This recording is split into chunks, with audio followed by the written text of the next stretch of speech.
Listo. Entonces, ok, la E no necesita pistas.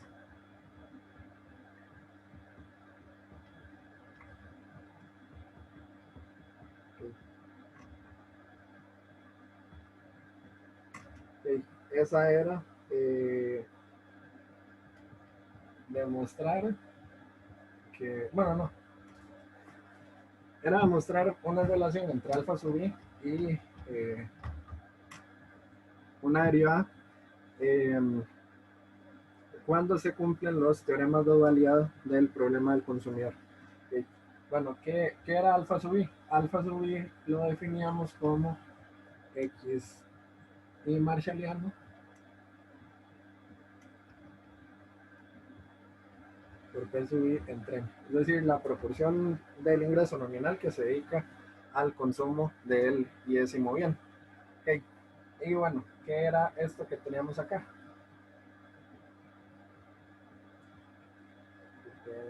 Oh,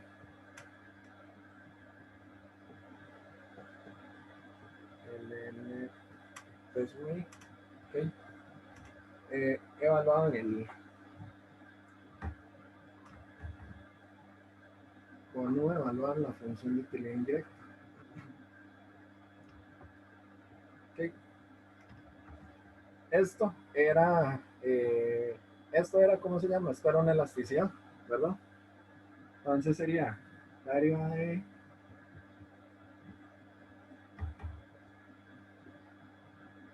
con respecto a P sub i por P sub i entre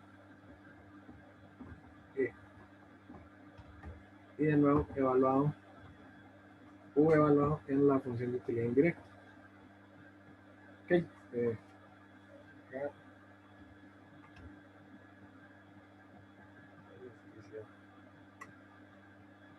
Okay. Y luego, por el lema de Sheffer,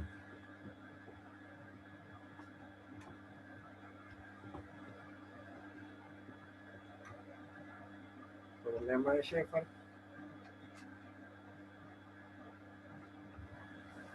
esto era igual a la Higksiana, okay, P sub i entre la función de gasto, todo esto con U igualado, perdón, evaluado en la función de utilidad indirecta. Okay. Y luego, por teoremas de dualidad,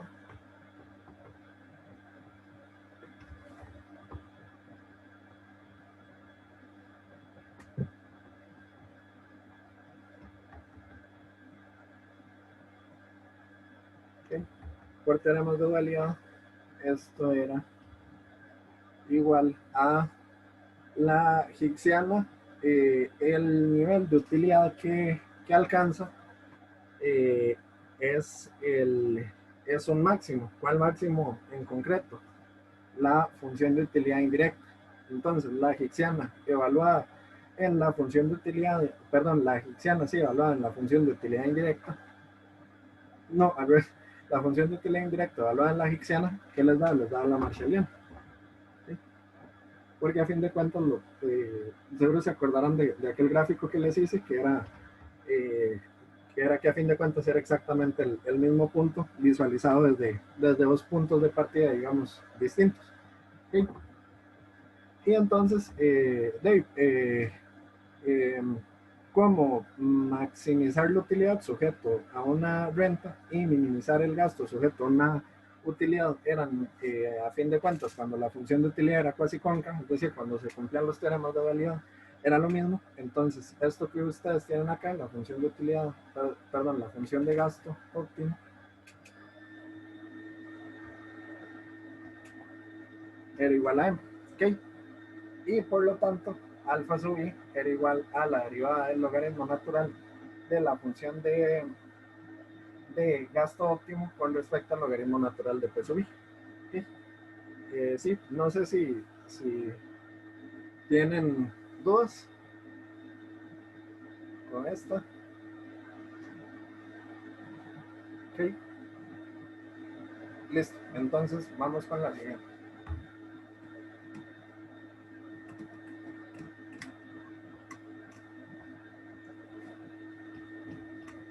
La de Meg Griffin.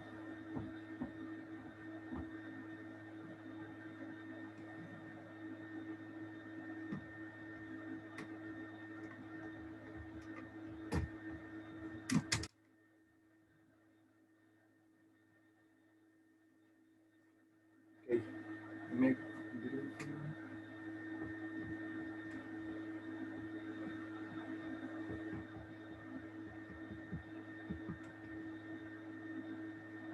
Ok, entonces bueno, voy a tomar agua.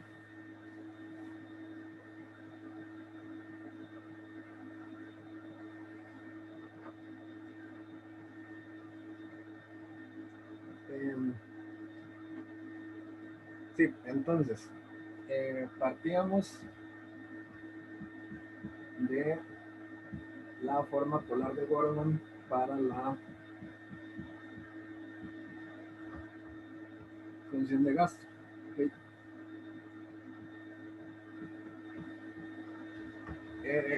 Entonces, bueno, en parte por eso quería que investigaran el tema con la forma polar de Gorman. O sea, la forma polar de Gorman lo que hace que sea un resultado tan apreciado, aparte del hecho de que teóricamente es o sea, es un resultado muy elegante y es muy importante el hecho de que se pueda construir un agente representativo. Otra cosa que lo hace tan popular es que logró demostrar que ese agente representativo, si es que existe y puede ser representado, va a poseer como una función de utilidad bien portada. Bien portada que es que se cumplen los teoremas de dualidad. Entonces, a partir de acá, ustedes podían despejar U. Okay, es cierto, si es solo si la función de utilidad indirecta era igual a esto que se nos va a transformar en m, ¿okay? Menos a dp sobre ddp. Ok, algunos grupos lo que hicieron fue algo bastante astuto también. Es que otra propiedad de la forma polar de Goldman es que se cumple también ¿cómo se llama? Para la función de utilidad indirecta. A fin de cuentas, esto se puede separar en una función solilla que dependa de precios y una función que depende de precios que multiplica a m. ¿Okay? Entonces, bueno, ahora lo que hay que hacer es encontrar la marshalliana por la identidad de Roy.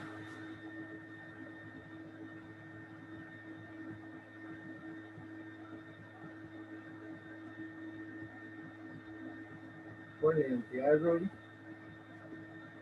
entonces bueno, tendríamos que nuestra marshalliana es igual a menos la derivada de la función de utilidad indirecta con respecto a P sub i, ¿okay? Sobre la derivada de la función de utilidad indirecta con respecto a m. ¿Okay? Entonces esto sería menos, ¿okay? Entonces acá, ¿cómo derivar con respecto a P sub i? Derivamos lo de arriba con respecto a P sub i y lo multiplicamos por lo de abajo dejándolo constante. Entonces sería menos, porque la renta la tomamos como exógena a los precios. Entonces A sub i, es decir, la derivada de la función A con respecto a P sub i, para ahorrarnos notación, por dp, okay, menos, ahora sí, lo de arriba sin derivar, m menos adp, por lo de abajo derivado, es decir, b sub i, derivado con respecto a p sub i. Okay. Y todo esto partido por BDP a la 2. ¿Okay? Dividido por la derivada de la función de utilidad indirecta con respecto a m. ¿Qué sería? Sería 1 entre BDP.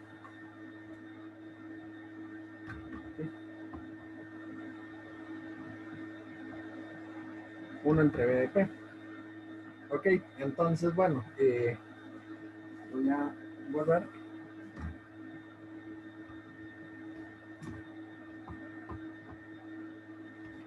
Entonces, sí, ¿qué va a ser nuestra marshalliana?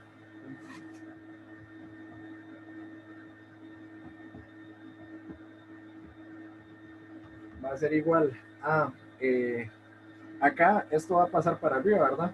Okay, y esto para el medio. Entonces, lo que pasa es que se nos cancela BDP. Okay, y entonces, el menos de acá nos va a quitar los menos de acá y nos queda entonces que la marshalliana es A sub I dp por BDP más M menos ADP por B sub I dp, todo esto partido por BDP. Ok, eso era como lo más engorroso del proceso. Ah, bueno, incluso podemos simplificar esto más. Podemos cancelar BDP acá y que nos quede nada más.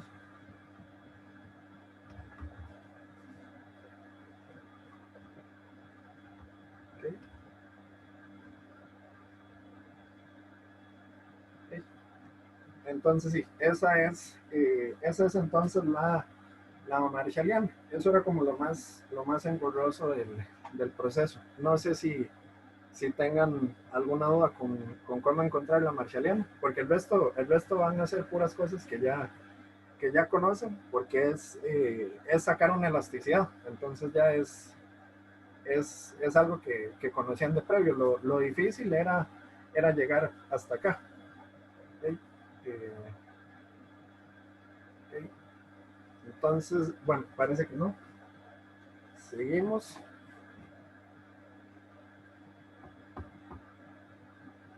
Entonces,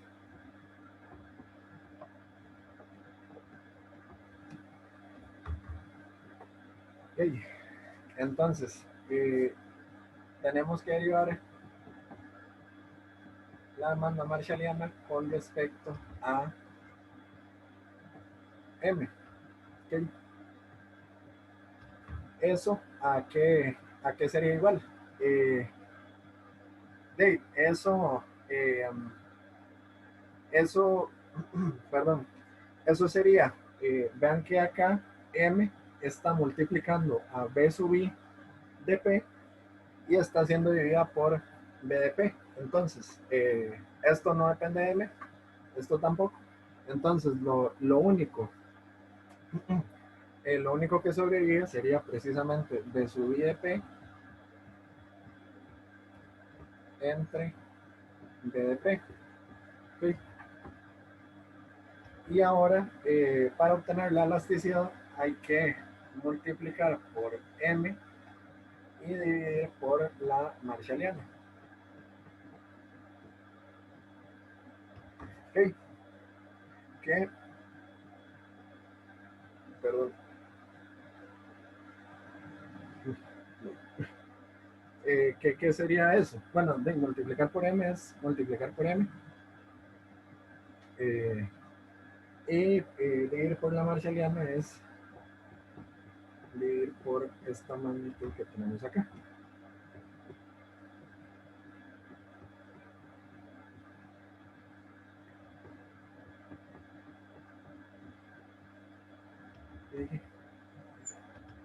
Entre BDP. Ok, entonces acá nos quedaría que la elasticidad del ingreso es B sub I de P por M sobre, ¿cómo quedaría lo de abajo? Es nada más que B de P multiplique a esto que tenemos acá. Entonces sería B de P por A sub I de P más B de P se cancela con B de P. Entonces nos queda M por B sub I de P menos A de P por B sub I de P. ¿Ok? Y ahora sí, ya, bueno, este era como, el primer paso era cómo encontrar la Macherian, el segundo era encontrar la elasticidad, el último, que es el más breve, es encontrar los límites. No sé si alguien tenga dudas con lo que hemos hecho hasta ahora. Perdón que me han contorsionándome tan raro. Ok, bueno, parece que no. Entonces, el límite cuando la renta tiende a cero, de esto que tenemos acá, ¿qué es lo que va a pasar? Que en el denominador solo este término se vuelve cero, ¿verdad? Y el resto no depende de m. Y arriba el término se vuelve cero. Entonces, ahí queda. Eh, Ahora, cuando la renta tiende al infinito, ¿qué es lo que nos pasaría? Eh, que ya ustedes saben que lo que quedaría es que como arriba y abajo tienen un polinomio del mismo grado, entonces el límite queda como lo único que sobrevive es los multiplicandos de los términos. Es decir, esto sería B sub I de P sobre B sub I de P y eso sería igual a 1. ¿Okay? Es decir, lo que buscamos demostrar. Ahí, bueno, ahí ustedes irán agarrando su estilo. Pueden ponerle como los tres puntitos de por lo tanto, pueden ponerle el cuadrat demostrando, o si no, el que más me gusta a mí, el más amigable, el cuadradito. Pero la verdad, como quieran, nada más es que lo usual es esos tres. eh, bueno, sí, de hecho, seguro se acuerdan del meme, nada como cuando en el colegio demostraba mi habilidad en las matemáticas encasillando el resultado final en un, en un rectángulo de color rojo. Pero sí, ustedes ahí irán agarrando su estilo porque yo les voy a poner puntos extra en todas las tareas que vienen y seguro ahí voy a seguir poniendo puntos extra sueltillos de demostraciones así a lo largo del semestre.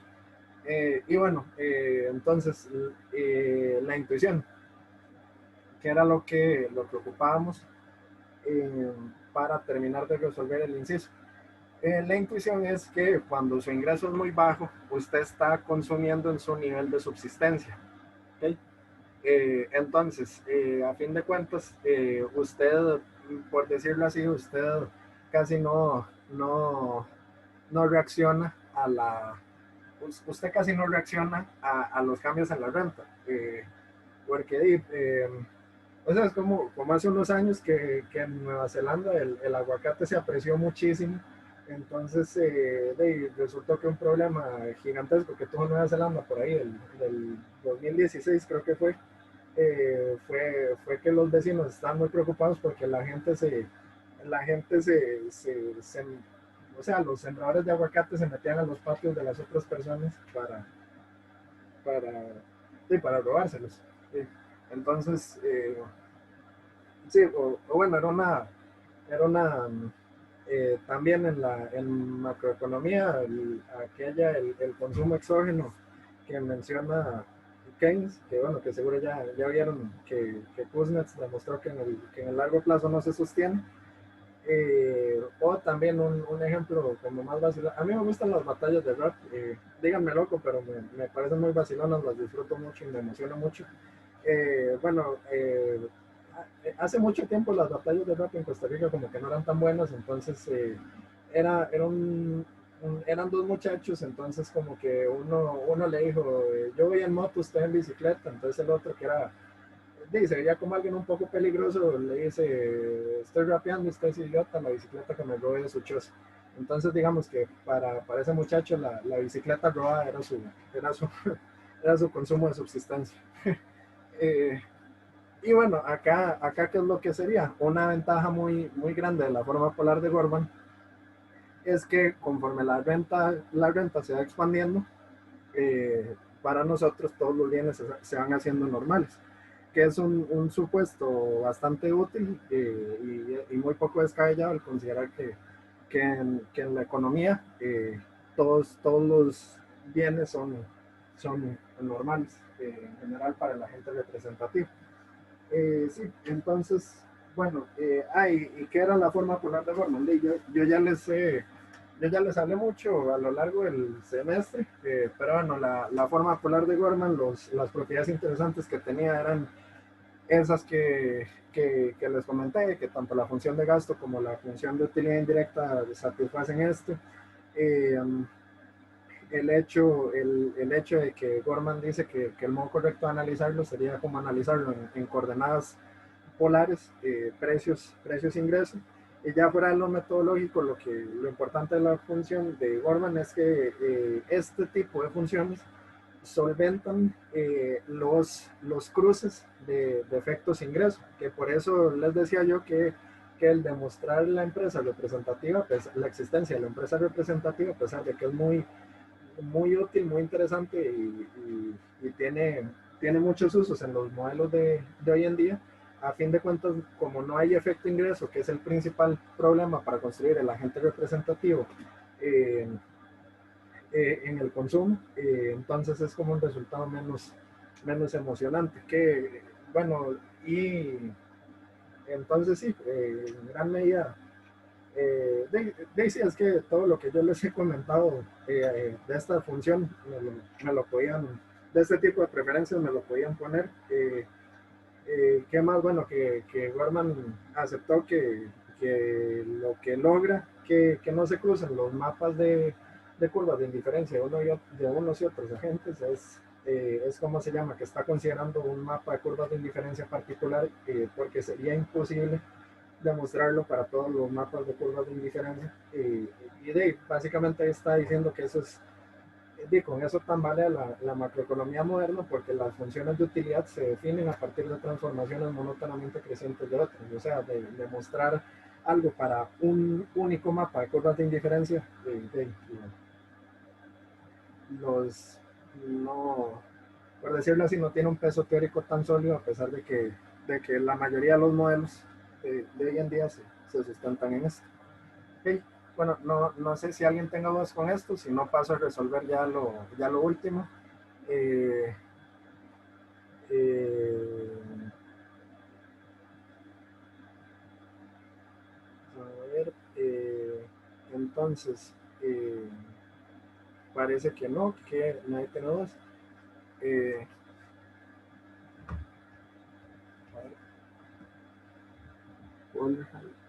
no sabía.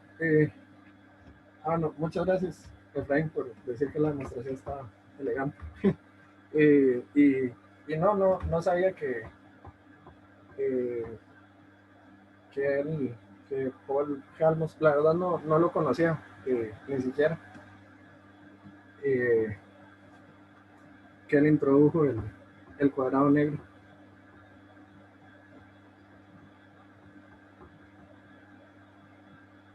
Bueno, es como, no lo conocía, pero ese sería como el señor que creó la imagen esta de la carita feliz, pero para los académicos, el que creó el, el cuadradito negro de las demostraciones. Muchas gracias, la verdad no lo conocía a ese autor. Voy a buscarlo en cuanto terminemos. Y de nuevo, muchas gracias. Vamos acá a la última, la ley de la demanda moderna. Eh, digamos, la ley de la demanda moderna, o sea, lo que me pasó, no mucha gente me la envió, pero yo siento que lo que pasó fue que muchos no, que para la segunda parte del teorema no están viendo que la relación de implicación iba en sentido contrario.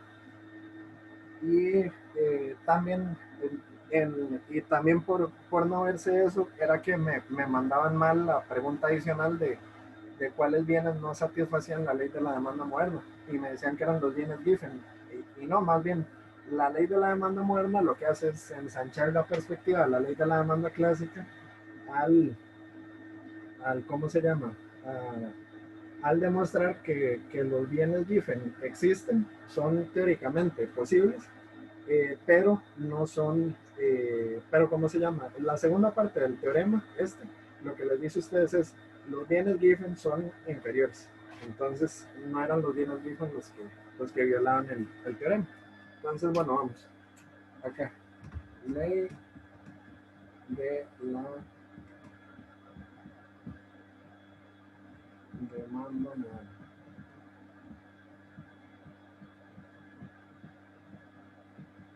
Ley de la creo que no sé muy bien. Bueno, creo que es que quería estrenar el rojo también. Eh, entonces, creo que lo voy a dejar como para algunos detalles nada más. El rojo. Vamos a seguir con el negro. Entonces,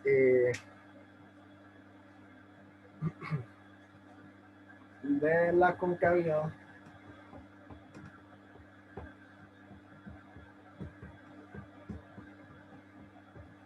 de la función de gasto, es decir, ustedes tenían lo siguiente. ¿Sí?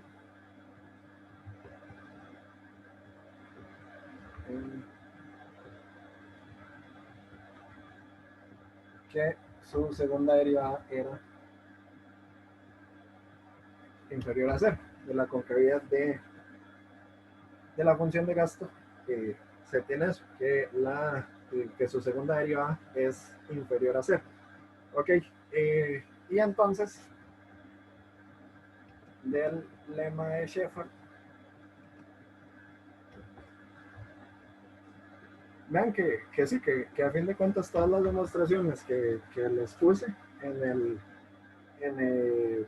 como adicionales, bueno, la de las CES no, pero digamos, como todas estas que hemos visto hasta ahora, lo único que yo ocupaba era que usaran o lema de Shepard o identidad de Roy, más alguna que otra cosilla, pero era básicamente eso lo que ocupaban. Entonces, bueno, del lema de Shepard, sabemos que la primera derivada de la función de gasto es, con respecto a P sub I, es X sub I. Entonces, X sub I Higksiano, perdón.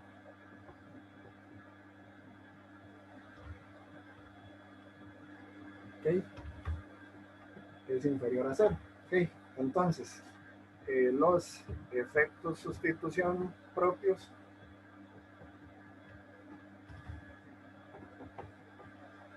siempre son negativos.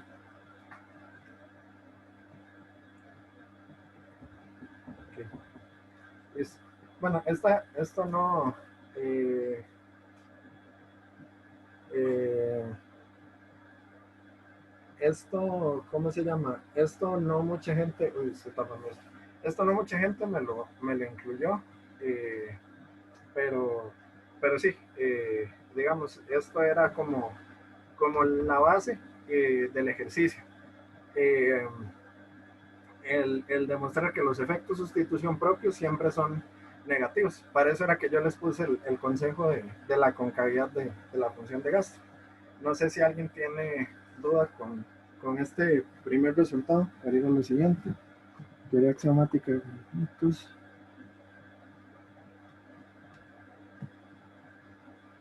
Muchísimas gracias, Efraín. Voy a teoría axiomática de conjuntos. Voy a buscarlo una vez. Muchas gracias.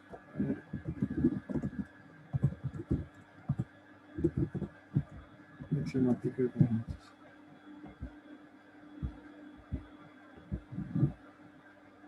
Perfecto. Listo, muchísimas gracias. Ahora más tarde lo descargo, después de que se procese el video, para no calentar mucho la compu. Y le agradezco mucho la recomendación. Eh, entonces, sí, este es el resultado. Esta S casi no sé. Okay, bueno, parece que no tienen dudas con esto. Entonces, ya. Okay, entonces,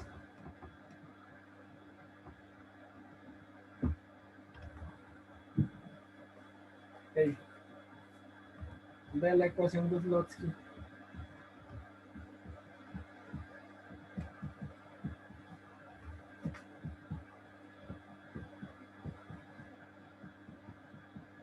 Se sabe. Okay, bueno, voy a dejar esto acá por abajo.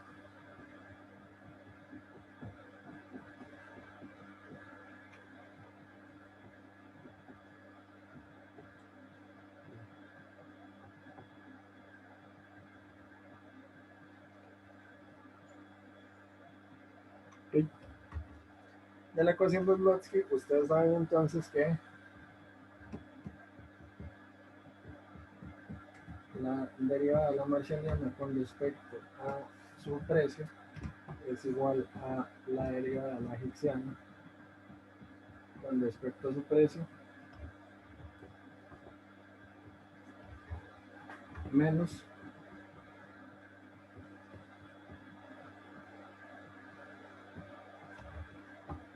la marshaliana por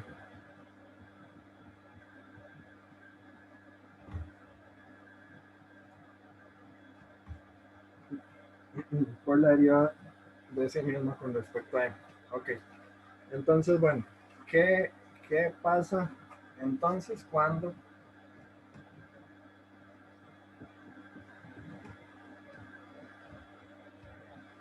la derivada de la marginal con respecto a la renta es positiva? Es decir, cuando XY es un bien normal. ¿Okay? Esto implica que menos XY por M, perdón, menos XY a la M, perdón, menos X sub I supra M, me costó, eh,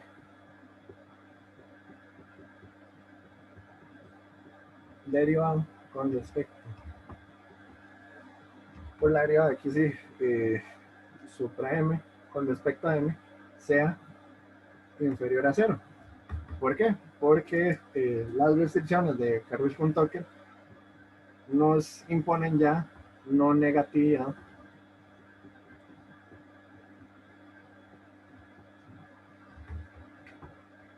en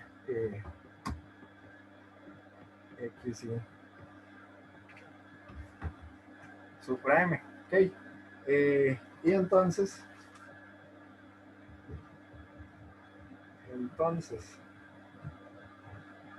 de asterisco, esto que tenemos acá, se deduce, ¿okay? ¿Qué cosa? Eh, que el efecto total va a ir negativo. ¿Por qué? O sea, en el documento seguro no, en el documento en definitiva se los mando de un modo más claro, no sé. Pero sí, ¿qué es lo que estamos viendo?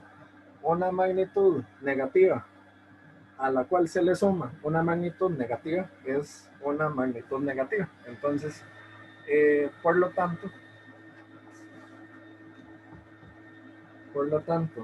XY normal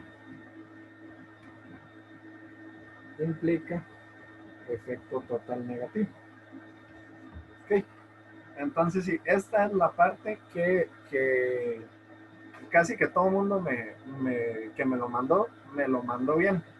¿qué es la relación de implicación? Y en ese sentido, que el bien sea normal implica que cuando sube su precio, baja su cantidad demandada. Eh, no sé si alguien tenga dudas con esa parte del resultado. ¿Sí? Eh, bueno, parece que no. Bueno, les agradezco mucho que se quedaron. Realmente me hace sentir que sí, que yo sé que mucha gente que tal vez se quería quedar no se pudo quedar, pero les agradezco mucho que están. De verdad, créanme que les va a servir mucho. Igual le agradezco a los que están viendo el video en este momento, pero sí, les agradezco a quienes tengan interés en esto, que tengan interés, porque o sea, ya algunas personas de ustedes se me han acercado a hablar y yo se los he dicho. Un curso en microeconomía avanzada es limitado, lo que ustedes ven usualmente, lo que se ve usualmente en microeconomía 2, es decir, generalización de los procesos para cantidades arbitrarias de agentes y variables, y la otra mitad son demostraciones como estas. Entonces, sepan que de verdad les va a servir mucho este interés que tienen. Eh, sí, entonces, bueno, vamos ahora a la segunda parte del teorema, que es... escucha, esto no lo puedo ver. Bueno, así la puedo escribir más arriba y tengo más espacio. eh, okay, eh,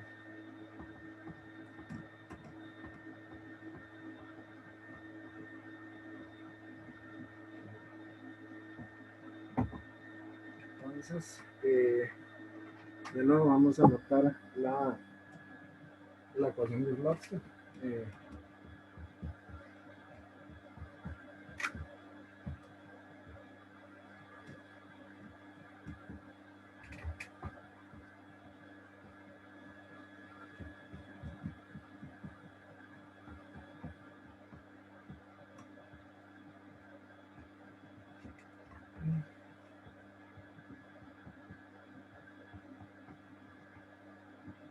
ya, casi.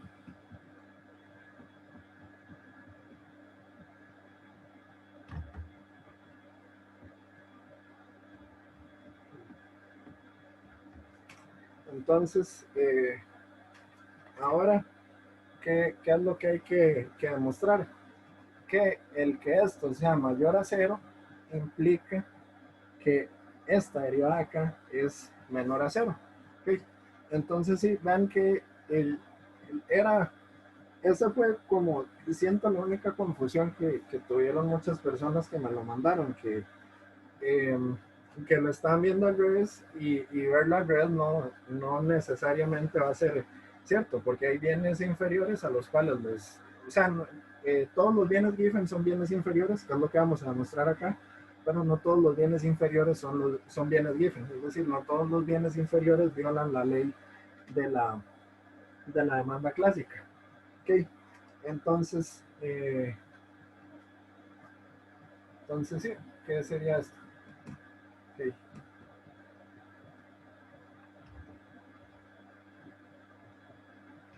El que esto sea mayor a cero nos implica que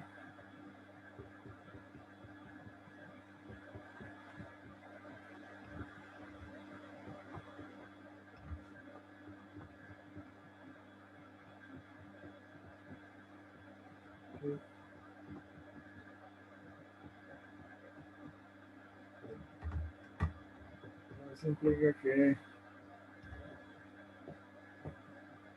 esto es inferior a cero. Okay. Bueno, esto va a ser inferior a cero, perdón, mayor a cero. Sí, esto es mayor a cero, implica que esto es mayor a cero. Okay, esto es cierto, sí, solo así. La Higgsana derivada con respecto a P sub I es mayor que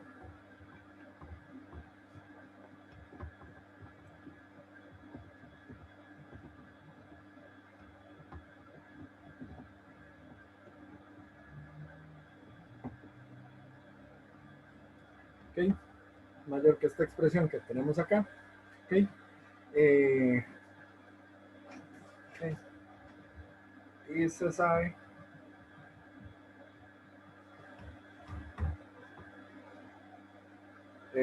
bueno, no tengo tanto espacio. Si tuviera más espacio lo escribiría un poco más correcto.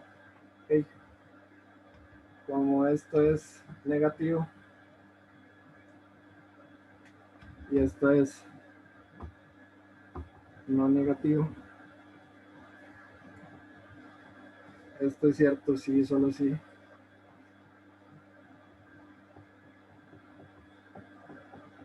La deriva de la Marshalliana con respecto a m es inferior a 0. ¿Y esto qué quiere decir? Que x sí es inferior. Entonces, por lo tanto, efecto total positivo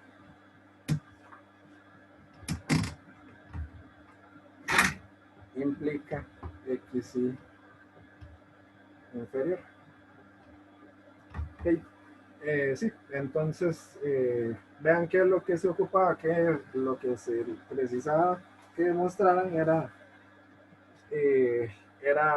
precisamente que eh, eh, sí, fue un poco redundante, eh, que demostraran que todos los bienes Giffen son bienes inferiores.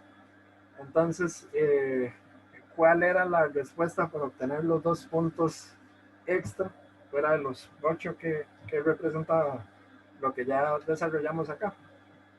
Era básicamente, eh, no eran los bienes Giffen, ¿verdad?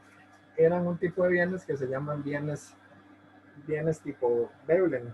Eh, bueno, Thorstein Veblen fue fue un sociólogo que teorizaba, llegó a teorizar, eh, bueno, tenía como tendencias marxianas, entonces él, básicamente todas las teorías marxianas del ciclo económico se resumen en decir, en buscar como una explicación distinta de por qué el capitalismo está destinado a la desgracia.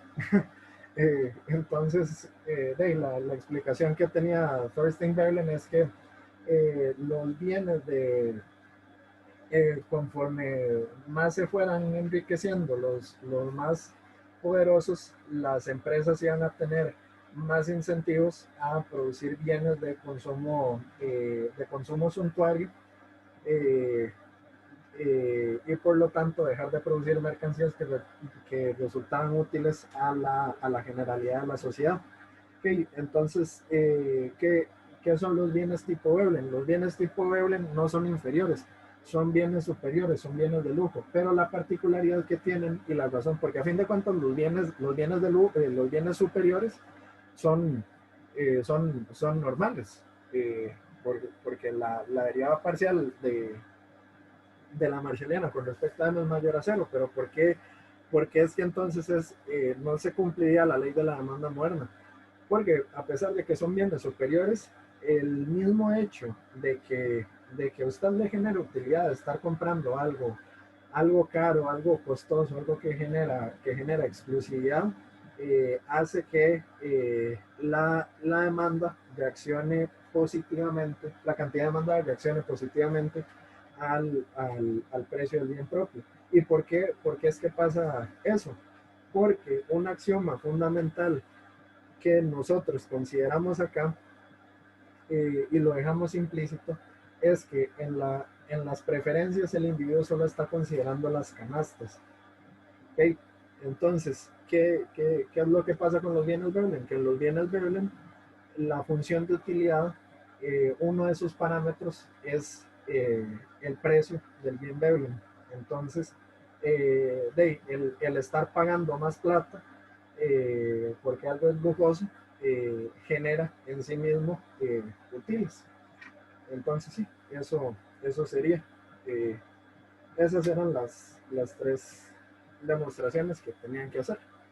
Eh, bueno, no tenían que hacerlas, pero si querían, para los puntos extra. Entonces, ok. Bueno, sí, ¿alguien tiene dudas? Ok, eh, ok, bueno, si no, entonces voy a usar esto